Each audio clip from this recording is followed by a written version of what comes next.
we are closer to be vanished in the history rather than any time else, unfortunately. And this is something the Islamic Republic has done to our homeland, unfortunately.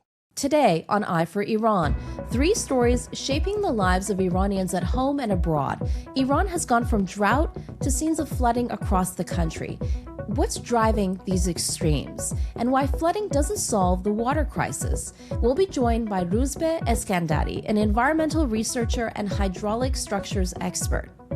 In the United States, renewed travel bans and immigration restrictions are raising urgent questions for Iranians and their families. What do these rules actually mean in practice? Who is affected, and what should people be doing right now? We'll break it down with Ali Rahnama, an Iranian-American immigration attorney. Inside Iran, arrests continue. Nobel Peace Prize laureate Narges Mohammadi and other activists have been detained following a memorial ceremony for a lawyer who died under disputed circumstances. We'll be speaking with Azadeh Afsahi, an Iranian-American psychotherapist who works with political prisoners and is in direct contact with the families of those arrested. But the actuality is the same regime, is the same law, and same treatment that they have been for the past 46 years. I'm Negar Moshahedi, and this is Eye for Iran.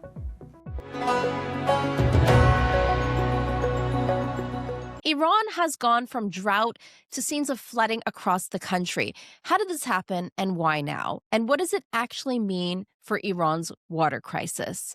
To help us make sense of all of this, we're joined by Roozbeh Eskandari, an environmental researcher and hydraulic structure expert. Roozbeh, welcome to Eye for Iran. Hi, Negarjan. Thanks for having me. It's a pleasure to be in your show. Likewise, let's start with the big question. How does a country go from prolonged drought to widespread flooding? What's happening in Iran that allows these two extremes to exist at the same time? Yeah, things are expected from a so-called Islamic government who doesn't know anything about what we call sustainable development. I'm going to wrap it up in one word: bad governance. So when you're talking about government, means the people who needs to plan, the people who needs to do projection, they need to know what's going around them. But the thing is, this government has proven itself as some sort of entity who doesn't really care about the environment. And then we can see the consequences, as you have truly mentioned, the drought, the water bankruptcy, and then the potential danger of having floods all around the country. And from an environmental standpoint, how does that happen science-wise? Well, if you want to know the root causes of this so-called danger, you need to come back to the way they have developed the cities, like the urban planning, and also the rural ones. Climate change is not a root cause, but it can be considered as an intensifier. Definitely what we have here in the Middle East region is because of the climate change, because of the jet stream effects on precipitation or rainfall. And it's not just like the amount or the volume, it's also the pattern, which means we have fewer days to have rains. And then when we have it, then it's going to be kind of massive. And then another problem is the soil. Iran has one of the largest soil erosion index in the world. What does that mean? And it means that we are losing soil as time goes by. And then the soil, which used to be saturated, which used to absorb water, it acts like a kind of resistant, massive sort of soil which has no place. So the soil needs to be somehow shallow, and then all these voids inside the soil used to be filled with water back in the days, and then that's how we had the aquifers below the ground level. But because of all this compaction, all these access roads, all of that, the soil has lost the ability of absorbing the water. And then that's why when there is a rain, when it pours, it doesn't go under the ground. It stays on the surface. And then because of the slope and everything, it will be mixed with mud and clay and everything. And then we have this destructive flood in too many cities in Iran. Wow. And so what does that mean for the people of Iran when they're slowly losing soil? Well, the agriculture has been affected through these years. If you look at the numbers, you know what I'm saying. Kind of depletion of all these aquifers caused the problem. In Iran, we have more than 1 million deep wells, which somehow pumps and takes out of the water, which was supposed to be as some sort of a storage for the dry years like this year. Iran has been in a drought, kind of natural drought, for the last 5 years, and it's been the harshest drought in the history. But the thing is, the duty or the task of a governor is to project the situation and keep the water for these times. But the point is, we have too many dams. They're doing the like interbasin water transfer, desalination projects, taking water from one watershed and just bring it to another one, which is somehow a symbol of environmental injustice. Because when we're talking about the environmental law or environmental justice, we mean that everybody has the right to have access to the clean water, to good air, safe roads. In one word, decent life.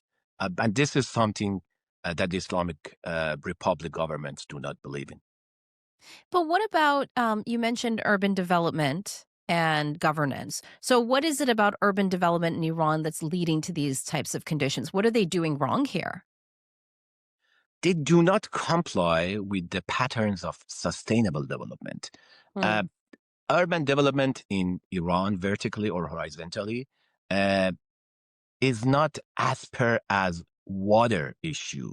So I would say water management is somehow missing. And the way that they expand the cities, then you will have too many residents. Most of them are the people who cannot afford being in expensive neighborhoods in a city like Tehran. And then if you consider Tehran as a template, we'll see the people of South, as we call them, Junub Shah, they will be more affected of the natural events like flood or pollution, which means that the environmental justice doesn't exist or has not been considered in planning. When we're talking about sustainable development, it has like 3 pillars: economical, environmental, and then social. But you see that if you do not consider this in your planning, when you want to expand cities because of the price or because of short time beneficial for the stakeholders, whoever it is, municipalities, cities, governors, IRGC, there are organizations who are more powerful than any environmental organization in Iran, and unfortunately, they have the upper hands. And you talked about the economic disparities between the rich and the poor, between North and the South, and even within Tehran, between the northern Tehran, which is where the more affluent communities coexist. Do they develop those areas differently? Like, why is it that they're being spared in some ways from some of this? Well, the thing is, if you're rich, then you can have some sort of safe house. If you're living in a rich neighborhood like Tajrish, for example, in Tehran, it's not just the topology which helps you. You're on top of the hill. You have a better management in your city regions because you pay more taxes, or let's say the powers to be, the rich families, the families who are close to the government are living in these neighborhoods. So they will prepare more facilities for them, including the EGO or the sewer collecting system. And the thing is, when it pours, it's somehow okay and nice for the people who are living in the north of Tehran, but it turns into a disaster for the people who are living in the south, not just because of the slope of Tehran from north to south, but also because of the weak network of collecting water. And these people are the least for decision making or for or planning or anything, but they will be more affected than any other citizens in big cities like Tehran, Mashhad, Isfahan, and so on. And when we see these images of flooding in across Iran, when people see floods, some people just naturally assume that this may help replenish the water resources. How does flooding affect the water crisis in Iran? These floods could be used to feed the aquifers. You could have distributed them. There are ways, like watershed management, as we call it. So as a governor, as a decision maker, if you are ready, if you have been through all the data, which shows you that it's going to be like a heavy rain, then you can, well, before that, you can send alarms or warnings to the people. So they will be ready before the catastrophic situation starts, you know? But the thing is, anything that happens would be after catastrophe or crisis or disaster. So when we're talking about planning means preventing, but there's no such a thing in Iran. And the thing is, if people are well informed, then they know that if there is a potential danger of flood, what should they do? Or what sort of, cautions they need to consider. But the thing is, in Iran, we do not have crisis management. We have a management who is somehow criticized and wondering what to do. These all happens because of mismanagement and because of not considering very important document as land use planning, which needs to be done. But there's always problems in the way because of some organization, as I already mentioned, like IRGC or some ministries, that they somehow prevent of the execution of these documents or plans, and then the normal people, the ordinary people, needs to face the consequences. And what do you say to people who, when we're reporting on the drought and then there's flooding and heavy rainfall, and some people online will comment and say, oh, well, that was just fake news. Iran was supposed to run out of water in 2 weeks, et cetera, et cetera. What do you say to people like that, given your expertise? I would say we are one step closer to the territorial collapse. It's not a joke. Sometimes people believe that the environmental issues are somehow fantasy. Everybody remembers like Greenpeace movement or stuff like that. But the reality is, when we're talking about environment, means the airs, the environment that we are all living in. And we need to save the airs so the airs will save us. Uh, the thing is, anybody who questions the mismanagement, anybody who wonders that everything happened because of climate change, that's a hoax. Uh, Climate change cannot be the root cause of anything. As I said, it can alter or intensify the effects of events. But if you use the experts, if you hire a scientist, and if you have some sort of planning, you won't be shocked or surprised when a heavy rain comes or, things like that. But the thing is, the Islamic Republic governors learned something very well. Anytime that something happens due to their mismanagement, they blame climate change. Iran is pretty close to what we call it 0 day for the big cities like Tehran. They need to be evacuated if the current situation goes on. And then we are facing something. But how? It's 18 million people, Greater Tehran. How? Well, when there is no water, you can't live. This as simple as that. You need to somehow transport people outside of Tehran, which is not possible. I understand that this is not an ordinary task to be done, but we had cities in the history of the world that has been abandoned or condemned because of water scarcity or water shortage. And as I said, we are in water bankruptcy process. The sooner we know the fact, the truth, the better for everybody. So you will have a good understanding of what is going uh, uh, uh, around you, and you cannot face the truth. You cannot resist the nature, and this is something that Islamic Republic has been doing for almost half a century, and now the people of Iran they're facing the consequences and the results of mismanagement of this so-called government. And this day zero that you mentioned, how likely is this in your view? Like you said, given the facts.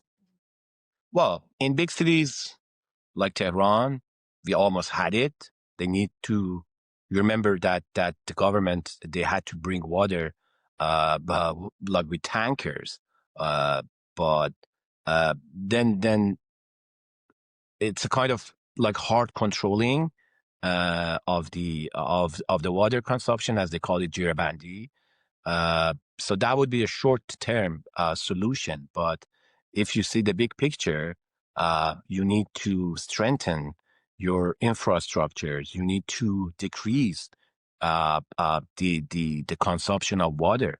Iran is almost 3 times more when it comes to consumption of water.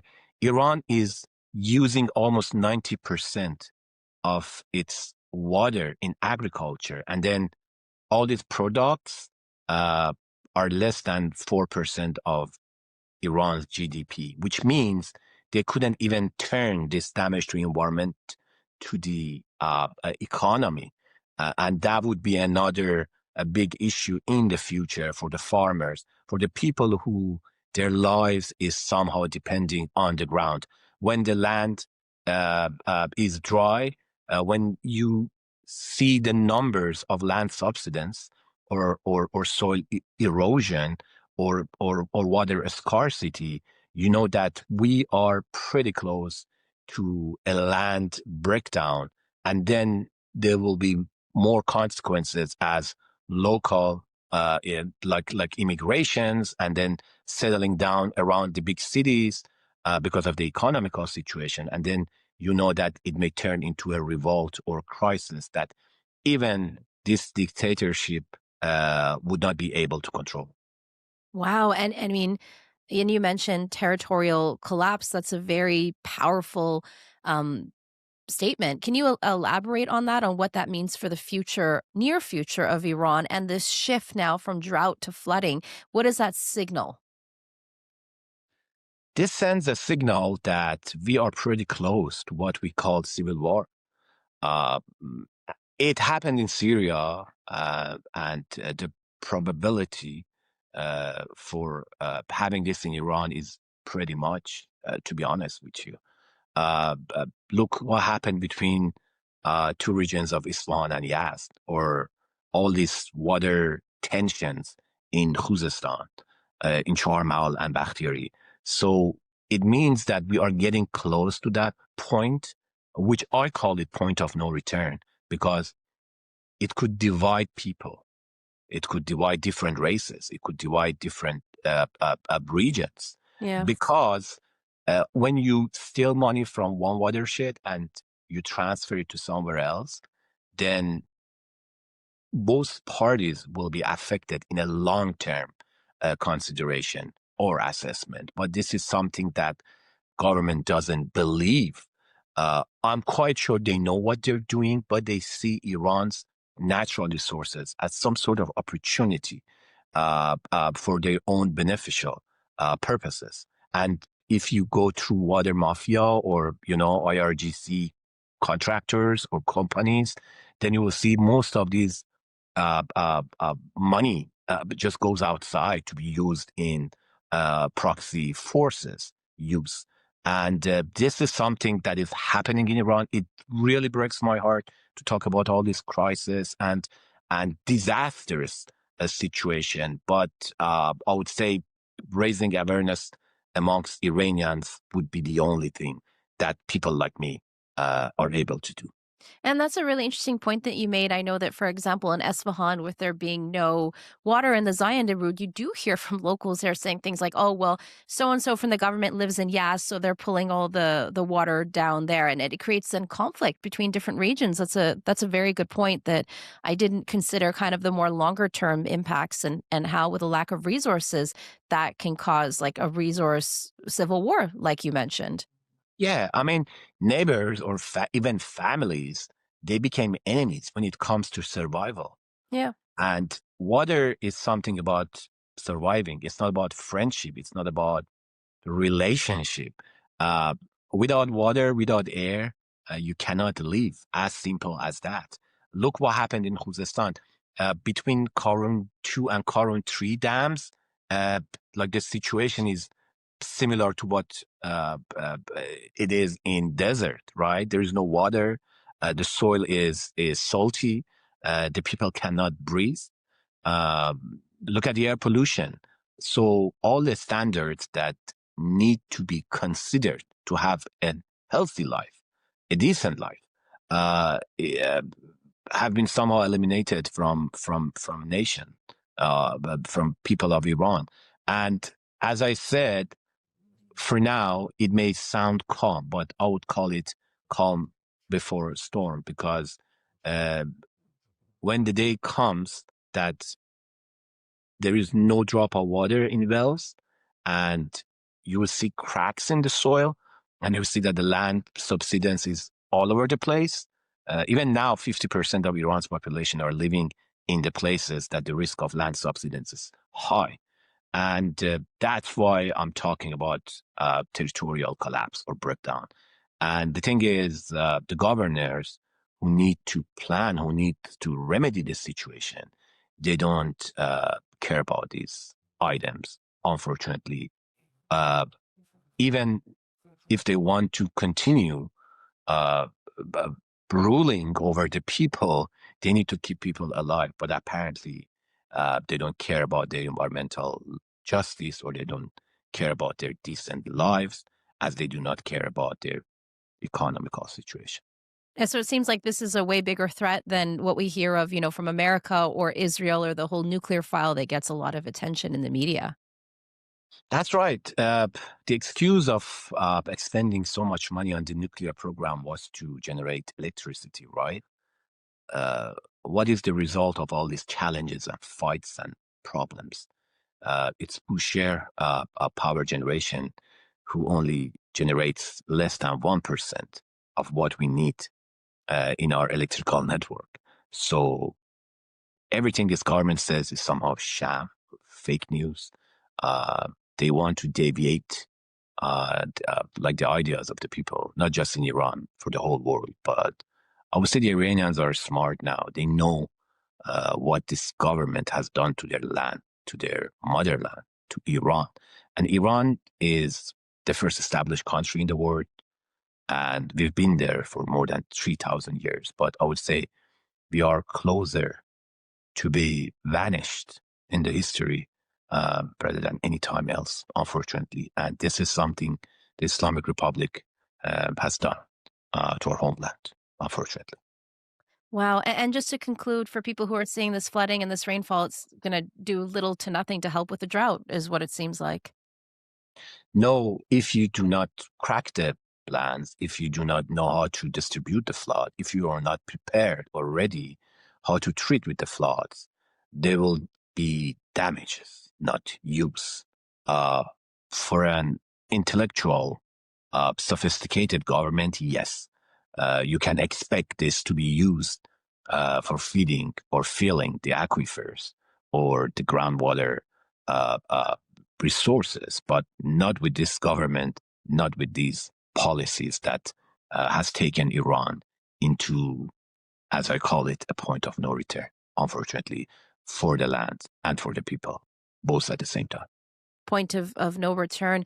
Thank you so much. That's Roozbeh Eskandari. That was a very enlightening and very informative and educational segment. I appreciate your time and your expertise. Thank you. The pleasure is all mine, Negarjan.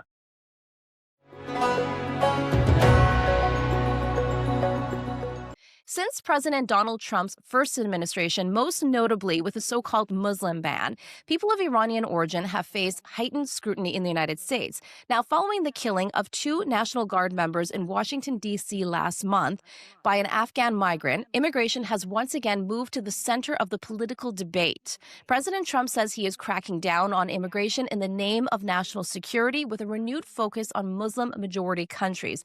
Now, the administration has paused immigration applications from more than a dozen countries that it deems to be high risk, halted the processing of many asylum seekers, and just this week expanded the travel ban. So what does this actually mean if you're an Iranian living in the United States or if someone you love is? To help us separate fact from fear, we're joined by Ali Rahnama. He's an Iranian-American attorney with the Iranian-American Legal Defense Fund. He's the executive director. Thank you for being here, Ali. Thanks, Negarjan. I'm glad to be here. Now, a lot of people are anxious and are looking for clarity, of course. So let's make this as practical and as informative as possible. Ali, as an Iranian-American attorney, you're getting obviously a firsthand look of what's happening. It's been nearly a month since this travel ban or, the implementation came into effect from President Donald Trump. Let's start with the deportations. What are you seeing right now? And can you share some examples from clients that you are representing? So to the travel ban, the new travel ban has been into effect since early summer. What has changed in the past almost a month is that the application processing for other types of immigration cases have been halted as well. Now, I wanted to add this. You started by saying that after the horrific incident in Washington, D.C., that an Afghan citizen killed 2 members of the National Guard, this new policy went into effect. I have to remind people that this is not new. Even 4 weeks before this incident, New York Times reported that the Department of Homeland Security has this policy on mind to implement very soon. Now, it happened that this horrific event happened right after this news, and they used that as a bait to say this was the reason. We have to understand this. This was not the reason or even a catalyzer of what this new policy, why this new policy went into effect. We have been working on this for a long time. They have talked about it. They have put it on paper, and even inside the Department of Homeland Security, getting ready to push this out. Okay, so it's set it in the motion. It has been in motion. It has always been the plan to do this. Now, what it is that the new policy that went into effect last month do. Now, before this, we had a travel ban, which meant that people outside of the United States could not come, of Iranian descent, could not come to the U.S. That was the travel ban.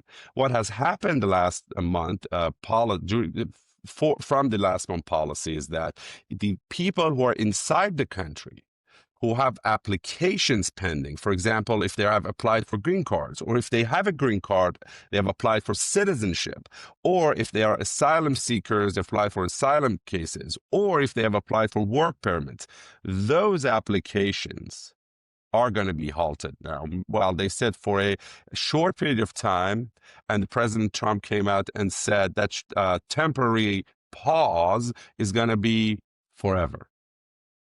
Wow. So if you are, like you said, an Iranian living in the United States, you're going through obviously all the legal means. For people who have work visas, who have then applied for green cards, what is happening to them? You mentioned that there was a pause. But if they already have the visa, does that mean they just can't renew it? Or if they're in the process of getting the green card, how does it impact them? Does one cancel each other out?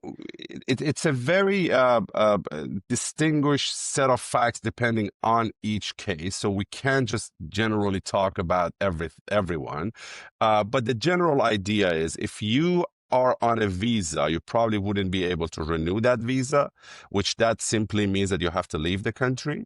If you applied for green card, that application is paused. There are ways to apply for green card, and while you're waiting for your application, your status in the United States is going to be still valid, so you could stay, but that doesn't mean that you're going to get your green card anytime soon. Now, going back to the word pause, the reason they put in place the word pause in that policy is that if they didn't, it would probably be that policy would be called unconstitutional based on the federal regulations under APA and also INA, which is the Immigration Nationalization Act. Now, that pause could be prolonged by the administration. The question among lawyers is, how long is a pause, is a reasonable pause, right? So that's where the issue comes in. But I wanted to pivot this and this conversation towards what we're seeing, what's happening to the most vulnerable, which is the asylum seekers who have ran away from the Islamic Republic under dire circumstances, got into the United States, and legally applying for asylum and waiting for their cases. I wanted to talk about that and what the due process has meant for them, what the conditions they're under in detention, and at the end of, and also how the U.S. government has been treating them. So what are you saying?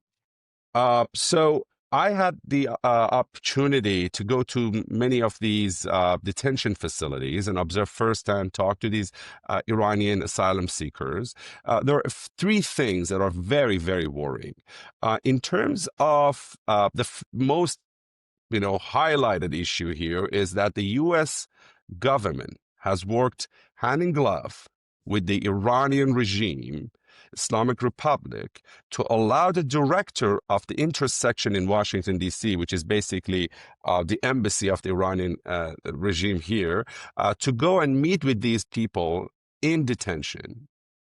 So they bring out these asylum seekers and say, you have visits. They bring them out. Suddenly there is someone who they explained as, oh my God, how could a Sepai come in into these detentions seeing me? This is their first reaction. And for people who don't know, is the Islamic Revolutionary Guard Corps, how we say it in Farsi. So the manner of that person, the style of the clothes, all reminded them of the IRGC members inside Iran, right? So they're faced with this person. This person starts talking to them. The first thing he tells them is, you would not have an issue going back to Iran unless you have a political case. Now, political case, which is why they have applied for asylum, is a term of art in Farsi, which includes all types of issues with the Islamic Republic, from actually political cases, meaning that political dissidents, but also it could mean people who have cases of apostasy or change of religion. It could mean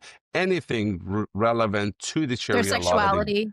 That's sexuality, like members of the LGBTQ community. That's a term of arts they use in Farsi, which doesn't directly maybe translate in English. Now, he goes, if you don't have any case on that, if you have any political case, you should be safe going back.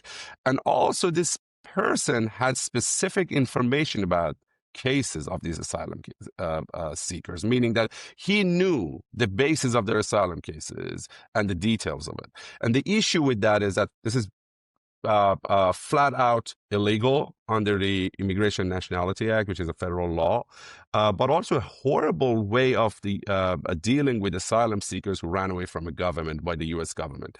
Now, another thing he has said is that the U.S. government confers with us before putting you on a plane, meaning that we have the right of choice to choose who's going to be on that flight if we are given that opportunity.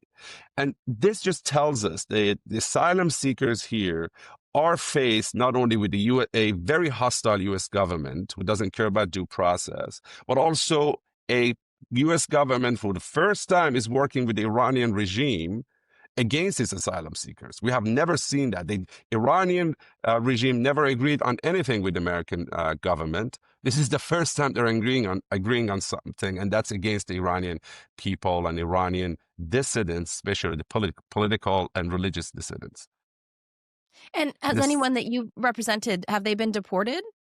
Well, they were on deportation list for December 7th. We filed a claim with the UN Commission on Torture, and they were not put on that flight. So no, they were not sent back, and that was a small win we were looking for, so we could get these people to be represented directly and sufficiently in U.S. courts, which is my second point. The due process we're seeing that's used against these people is basically either non-existent or something that we could not call real due process under the American legal jurisprudence. What we're seeing is that we are seeing hostile judges and prosecutors, basically, if I wanted to translate it in lay terms, by the Department of Homeland Security, which is their attorneys representing the government. Things that we're hearing, I will give you some examples. One of the examples is that when they go and tell, for example, the judge or the Department of Homeland Security attorney that the lebos shakhsis, which basically means plainclothes members of the Iranian security apparatus, has attacked me or thrown me in a police van and took me away, they have been asked this question: how do you know they're from the Iranian government? This has never been a question on the mind of the Department of Homeland Security attorneys or the immigration judges before this administration came into power. We already knew what that meant, right? If you, after Mahsa Amini revolution, you're on the streets, you're getting beaten up, you have the marks to show that, you know, your hands were hit, your body was hit, and your question on the mind of the person is the person who hit you was on a motorcycle in plain clothes. That can't be whether they were part of the Iranian government. We already know they were part of the Iranian government. So it's a hostility that comes into the due process that's at question. Another thing is the pressures that these asylum seekers feel in these facilities. No one in these facilities getting positive reaction from the immigration courts as they see it. There are some people who are getting, but the number are so small that the feeling in these facilities that this is the end of the world, you are not going to see real due process. Another example of that would be for the Iranian asylum seekers who told the judge that I have already been convicted to go to prison. I think, if I'm not mistaken, 11 years in prison in Iran. And the response from the judge was, all right, so you can go back to Iran, go to prison, and come out, and you're going to be fine as an Iranian citizen. The response from the Iranian asylum seeker is, well, I might get tortured. It's not like you go to prison and just live happily ever after. These are the places you get interrogated. There are additional charges that comes against you. And the judge says, I don't believe in every prison in Iran they torture people. So Really? Wow. what we're seeing here is that the government has decided not to really hear people's cases, has decided, and I quote this, that if you walk into court, your fate is already decided. They're not there to listen to your case. And that's a big issue. Or another case in Georgia that really blew my mind, and I've been speaking about this, is one of these detainees reported that they have been surrounded by ICE officers to basically and physically threatened to put their fingerprint on their voluntary departure papers. And he also reported that in the same facility, there have been people who reported being handcuffed from behind, and basically officers putting their fingers on these papers, fingerprinting, so they could say that they have voluntarily accepted to leave the country. What we're seeing here is something that every American would not believe. when I talk about this, which I have observed firsthand, and we have a declaration from these folks explaining these situations, no one would believe these things are happening in America. And that's where the concern is. The concern is not about the real deportations of people with high crimes or the people who have issues with their immigration status, they just want to be here, or even the people who came here for economic opportunity. That's not what we're talking about. What we're talking about are real people with real fear of the Islamic Republic. I'll give you another example. A Christian convert who has been a Christian for years before leaving in Iran and got caught inviting others to Christianity, runs away and asks the judge. So one of the past very famous Iranian pastors, Iranian-American pastors in America, would be a witness to talk about the dangers. The judge has said, no, I don't need to hear those things, and denies the case. Another case is a member of LGBTQ community who has been repeatedly raped in Iran, comes here and gets denied. These are the type of people we're talking about here, not everyone. So this is not we are against just everything that this administration does. There might be some policies that everyone agrees to, but as Iranian Americans, we have to understand this, that if the regime has ruined our Iranian dignity around the world, we have the power, or we have to fight for it, at least in America, as Iranian Americans. If Iranians are showing up on the shores of America asking for help against this regime, we have to show up. Similar way that our fellow Jewish Americans show up. If a Jewish American if a Jewish person shows up here, Jewish Americans are there to support. We have to be there to support our Iranian fellows as well. No, it's a beautiful thing to see that your organization is doing such incredible work, and I've been following your work for a number of years, and very grateful for the work that you do, Ali. Thank you very much. And I wanted to also ask you about from obviously we've heard the cases of the most vulnerable people. There are some people that I know who are getting something called pending change of status applications, and who are receiving notices of intent to deny. What does that mean?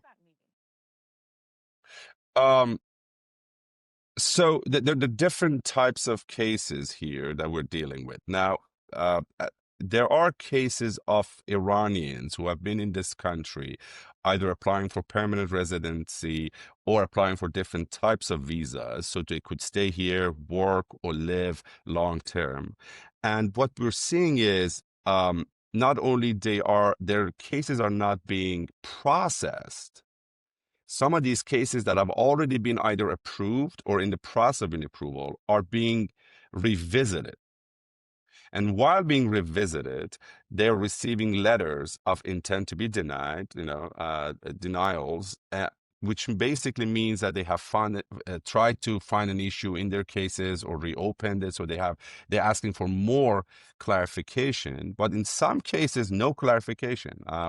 There are a few cases of Iranians who have been in their swearing-in ceremony for their citizenship, and they were taken out saying, no, you're not swearing in today. And that simply means their application was approved by the USCIS, which is the agency that approves these applications in America. Which takes a number of years, right? Like, it's not that it's, overnight. And they have gone through process. Through the process, meaning that they have been interviewed. Usually, they have gone through the security check, background checks. All of those things have happened to them, and they have been approved by the agency. Now they're being taken out. So your question is, what does this mean for the community? So the honest answer is not exactly known. But what we expect is, because they're trying to take away the ability of people to get their applications processed, they're basically forcing people to leave. Some of these applications are visa applications. The other types are, for example, renewal of work permits. If you are here even legally with status, if you don't have a work permit, then you can't live, right? So they're basically, the plan is to try to poke holes in all the applications that are in the process. If they cannot do that, try to see if they can force you to leave by making your life much harder. And that's the big idea before the next level of the plan, which probably is denaturalization. The idea is, he's been very clear, Mr. Trump and his administration. They do not want people who look like me and you in this country. And they're willing to create a level of propaganda that is not validated by statistics to get us out. And what is understandable is for non-Iranians, for example, to feel that way. What surprised me was a number of our fellow Iranian-Americans who would agree with these policies without knowing the facts. And what we are trying to do is to rebuild this community here in a way that understanding is back. That feeling that if I got in, I can help another Iranians to survive this situation as well. And that goes back to our identity. That goes back to our dignity in this country. And what about, I'm also curious about dual nationals. So Iranians who are living in the United States who carry a Canadian passport, a UK passport, European passport, if they're in the United States on a work visa, like you said, and then it's up for renewal, does that mean that they will be denied the renewal eventually? So the Does that policy effectively that end immigration from people of that origin if eventually you in the are long term? born in Iran, so for the first time, one of the first times in American history, what we're seeing here is they're not talking about only Iranian citizenship.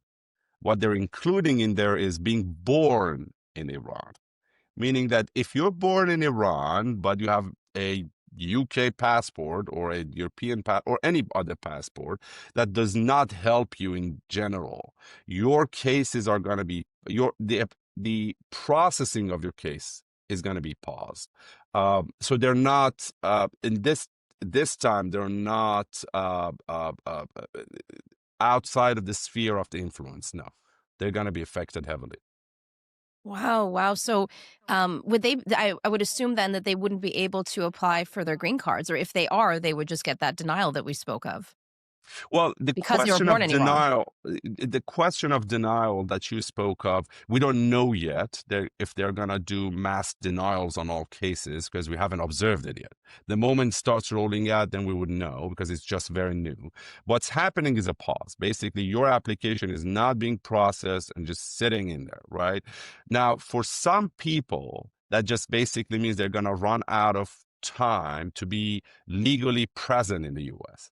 That makes them, Which puts them at risk, look at high at risk. risk. And that looks like denial, yes. For some people, while waiting, they could stay here legally on status. They cannot go out and come back in probably, but they could stay here in the U.S. legally. So the word denial might not exactly be the right word, but it would effectively feel like it. So as a lawyer, just to conclude, what are you looking out for then in the coming, I mean, so much has happened just in the past month. What are you looking out for in the weeks and months ahead when it comes to this specific topic? So the Iranian-American Legal Defense Fund was created to protect the Iranian-American community and also the Iranians who are in the United States. And we have tried to create an infrastructure that would have a rapid response capability and also long-term capability to, through impact litigation and other strategies, to push back on these policies. So what are we expecting in 2026 is something that we have never experienced before within the Iranian-American community, because not only the asylum seekers this time are going to be affected, not only the people who are outside of the United States are going to be affected, this time the people inside are going to be heavily affected, and who are here, with long-term plans, lives, their families have been here for a long time. And what we're expecting in 2026 is a huge number of cases where the families are going to be taken apart and torn apart, and also a huge number of cases of people who have worked their whole life to build another, to have another opportunity in America, being forced to leave America. And we have to deal with that. And that number is going to substantially increase. And we're trying to build infrastructure for it. Well, again, thank you so much. That's Ali Rahnama joining us on Eye for Iran. And once again, many thanks for the incredible work that you and your team do. Thanks for having me, Arjun. Nobel Peace Prize laureate Narges Mohammadi was reportedly taken to hospital emergency room twice after sustaining injuries inflicted by security forces during her arrest in Iran. Mohammadi was detained while attending a memorial ceremony for an Iranian human rights lawyer who died under disputed circumstances. Several other human rights activists were also arrested, including Puran Nazemi. Families say they have received little to no information about their whereabouts or their condition. Joining me now is Roozbeh Eskandari, a psychotherapist who works with political prisoners, as an activist also who was in direct contact with many of those who have been arrested. Roozbeh, thank you so much for being with us. Thank you so much for having me. I recently spoke with your colleague and partner at the Iran House, Mashid Nazemi, about her sister Puran. She told me she was on a live video call and she showed me it, where the arrest unfolded before her eyes and she was able to hit the screen, record screen button. It was absolutely terrifying watching it in live action. Based on what you're hearing, what's the latest on all of these arrests and cases from that funeral ceremony? Yeah, I think that's the scary part is that we haven't heard anything from any of them. Especially, I am in direct contact with Pura Nazemini. I've got to know her for the past 3 years, and she's a very close friend of mine. And what's scary is that we haven't heard anything from any one of them, and they're not allowed to have access to any of their lawyers. They can't make any phone calls. I think since Puran's arrest, there was only one phone call that was made to her family, and you could hear the guards just say that you're okay, otherwise we're gonna end the conversation. And I think the scary part is to be in the unknown and not knowing what's going to happen. Wow, and several other people were arrested as well. So many other people have been arrested. From my knowledge, is almost 40 people have been arrested. Some of them, like you mentioned, are more famous than others. But what we are scared of is that usually what they tend to do is that the people that we don't know their names, they tend to maybe get harsher treatment than the ones that are famous. But nevertheless, everybody are being brutally treated under the Islamic Republic, especially for what? They weren't doing anything. They were just attending a funeral and they were showing the respect to the family. And that's what's so aggravating for me watching this from a distance. As a journalist covering Iran, there's this striking contradiction. Like, I'm encountering videos of, these incredible coffee shops and even bars. Obviously they're not legally serving alcohol, but I do see some alcohol is being served. Parties, street parties, outdoor concerts, marathons, you name it, people without the headscarf. And then on the other hand, I'm seeing these mass arrests, like you said, at a ceremony for a human rights lawyer who, again, the state says died from cardiac arrest, but friends and family are citing, surveillance footage that has been mishandled, blood on the scene, head trauma, all that kind of stuff. So how do you, I know that two things can be true at the same time. And I know that, both things can be true at once, but how do you account for the contradictions and this odd coexistence between these very different things that we're seeing in Iran right now? I think what media in the West is trying to portray, that the Iranian women or people in Iran right now have more freedom that they do. But the actuality is the same regime, is the same law and same treatment that they have been for the past 46 years. Nothing in that sense has changed. Is the fact that people have changed in terms of they're not going to put up with it anymore. But we only see in the some pockets of Iran as we see women without hijab, but the laws are still the same. At school, little girls have to wear hijab, and that's very traumatic to their existence. At work, at bank, they can't even catch an Uber, we call it snap in Iran, without hijab. So when I see these footages coming from Iran, I want to, the heading can sometimes be misleading, because the heading should be that Iranian women are still risking their lives of being raped, killed, executed, but they're risking their lives for their freedom. And that should actually be the heading, because like you said, very suspicious circumstances for a human rights lawyer who was jailed for almost a year for defending freedom fighters, was died under these circumstances. Why would you want to remove the cameras? And if you have trauma to your head, or if you have a heart attack, there is no way you will be seeing blood. Clinically, that's impossible. So that raised the question that there is suspicious, and people are not going to stay silent anymore. And speaking of resistance and bravery that you mentioned from the people of Iran, let's pivot to Iranian rapper Toomaj Salehi. You recently conducted a very powerful interview with him. Why don't you tell us a little bit about who Toomaj is, why he's so important, and what stood out at you during this interview? Well, Toomaj is an Iranian rapper. It's also a humanitarian and activist. Through his songs, through his action, trying to put eyes on what's happening inside of Iran, the oppression under the regime. And he's been in solitary confinement over 9 months for standing behind his word, for standing behind Iranian women and men who are struggling right now inside of Iran. And I had the privilege to sit down with him, our conversation that we had, and he shared what happened inside those cells, the 9 months that he was held. And Toomaj, obviously, if you guys get a chance to watch this, we have a visitor. Sorry. Toomaj is very much, he's in terms of his mind, his body, very strong, in terms of very resilient, I would like to say.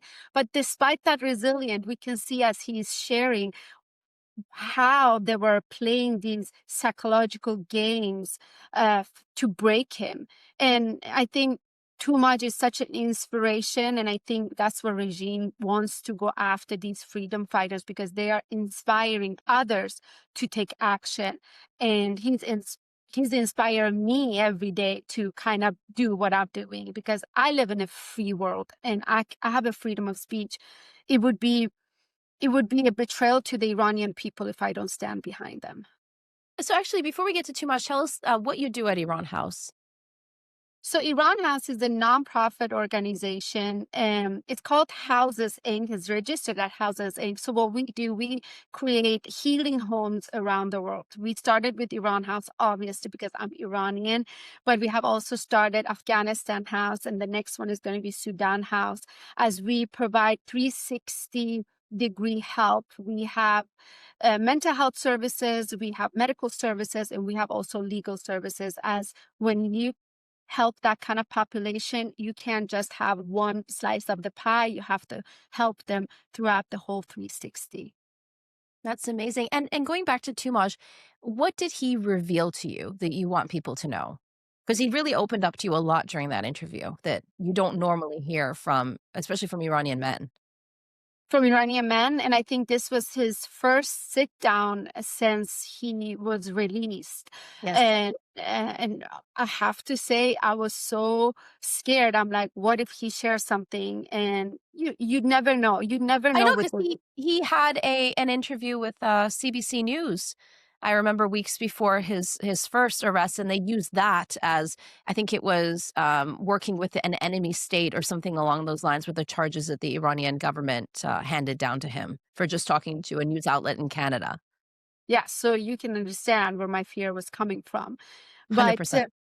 but I think what he opened up is the fact that it's okay for you to talk about the trauma that was inflicted on you.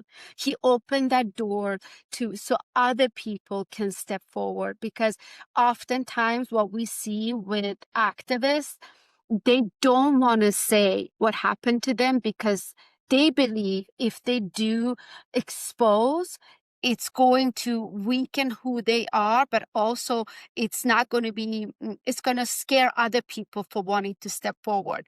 But what he did is that you can be strong, you can be resilient, but these things also happen to you, and it's okay for you to talk about it, because we don't see so much coming from Iran. We don't have that much documentation coming of all the torture that is happening under the Islamic Republic. And I think that was the keynote in that conversation, that he allowed that to happen. And I was actually surprised, because that was supposed to be a shorter conversation between us. And when he did that, I'm like, oh, beautiful. Now there are other people who can start talking, and that healing can happen when we share those stories, right? Especially when you have the Islamic Republic, when there is little to none justice being achieved. So relate to us. What did he tell you about the trauma that he experienced? He spoke about solitary confinement, and what he said was, that stood out to me. He said that they found out that the place of vulnerability is my father, and they use that to torture me. And he said something in Farsi, which اعصابم خورد شد خاکشیر شد, meaning that my whole mental health was in shambles, because every 21 days he get to have one phone call with his dad, and he used to take the pen and he would make marks on his cast. They broke his leg, his nose, he went to terrible physical condition. And then when that day came, and imagine you don't have contact with anyone and you're looking forward to that conversation, they changed it. They're like, you're not going to get any phone call with your father.